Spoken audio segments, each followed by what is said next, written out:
అని ఎప్పుడు రాజకీయాల్లో డైరెక్ట్ గా అడగరు, డిమాండ్ చేయరు.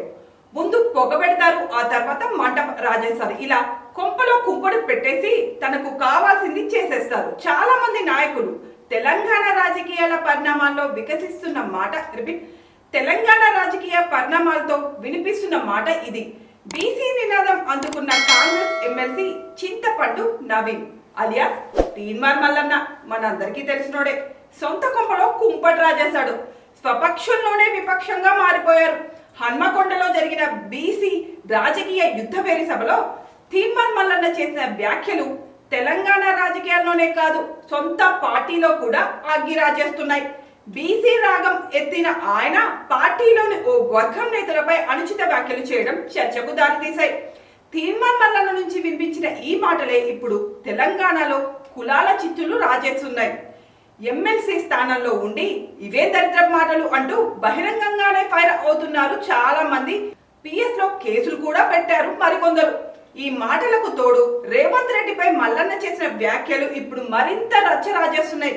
వచ్చే అసెంబ్లీ ఎన్నికల్లో బీసీ నాయకుడు ముఖ్యమంత్రి కావడం ఖాయమని, తెలంగాణకు రేవంత్ రెడ్డి చివరి ఓసీ సీఎం అన్నారు తీన్మార్ మల్లన్న.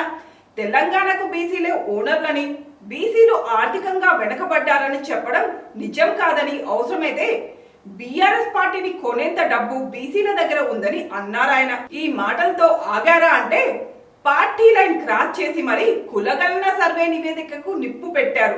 ఇది ఇప్పుడు కాంగ్రెస్ ఆగ్రహానికి కారణం అవుతుంది. దీంతో మల్లన్నపై చర్యకు సిద్ధమైంది. సోకాజ్ నోటీసులు జారీ చేసింది. ఎందుకు నిప్పు పట్టాల్సి వచ్చిందో వివరణ ఇవ్వాలని నోటీసుల్లో తెలిపింది.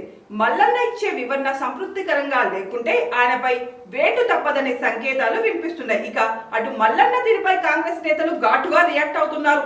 తాను కాంగ్రెస్ పార్టీనా కాదా అన్నది మల్లన్నే డిసైడ్ చేసుకోవాలని అంటున్నారు. పార్టీలో ఉన్నప్పుడు పార్టీ లైన్లోనే మాట్లాడాలని, కుల గణనపై ఏవైనా అభ్యంతరాలు ఉంటే పార్టీ వేదికల మీద మాట్లాడలే కానీ ఇలా బహిరంగంగా మాట్లాడడం, కాల్చివేయడం కరెక్ట్ కాదని అంటున్నారు. ఇలా అరచేతిలో తుఫాన్ అన్నట్లుగా మారింది కాంగ్రెస్ లో పరిస్థితి. అయితే ఇంత దారుణంగా మాట్లాడిన పార్టీ నిర్ణయాన్ని ఇంతలా వ్యతిరేకించిన సీఎం రేవంత్ రెడ్డి కనీసం రియాక్ట్ కూడా కావడం లేదు, మౌనం వీడడం లేదు.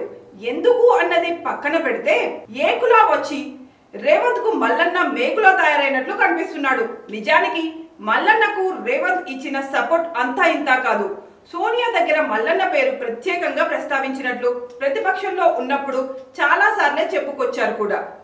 ఎమ్మెల్సీ ఎన్నికల్లో మల్లన్న గెలుపు కోసం రేవంత్ చాలానే కష్టపడ్డారు కూడా. అలాంటిది ఇప్పుడు రేవంత్ కు మేకులా మారిపోయాడు మల్లన్న. మల్లన్న మాటలు కులాల మధ్య చిచ్చు పెడుతుందా లేదా అన్న సంగతి పక్కన పెడితే రేవంత్ సీట్ కిందకు నీళ్లు తెచ్చే ప్రయత్నమేమో జరుగుతుంది. మరో 10 ఏళ్లు తానే సీఎం అని రేవంత్ అంటుంటే, రేవంత్ చివరి రెడ్డి సీఎం అని 2028లో బీసీ బిడ్డే సీఎం అంటూ మల్లన్న స్టేట్మెంట్లు ఇస్తున్నారు. ఇదే ఇప్పుడు రేవంత్ కు ఇబ్బందిగా మారుతుంది. ముఖ్యమంత్రి సీటు కోసం కాంగ్రెస్ లో ఇప్పటికీ ఎదురు చూస్తున్న వాళ్ళు ఎంతో మంది. ఇన్నాళ్ళు అవకాశం లేక, అవకాశం రాక సీఎం సీట్ కు దూరంగా ఉండి వెయిట్ చేస్తున్న కాంగ్రెస్ బీసీ నాయకుల్లో మల్లన్న మాటలు కొత్త ఆశలు క్రియేట్ చేస్తున్నట్లే కదా అనే అభిప్రాయాలు వినిపిస్తున్నాయి. ఒక్క మాటతో సీఎం సీటు కిందకు నీళ్లు తీసుకొచ్చినట్లే అనే చర్చ జరుగుతుంది. అయితే ఒక్కటి మాత్రం నిజం, బయటకు కనిపించేది నిజం కాదు రాజకీయాల్లో.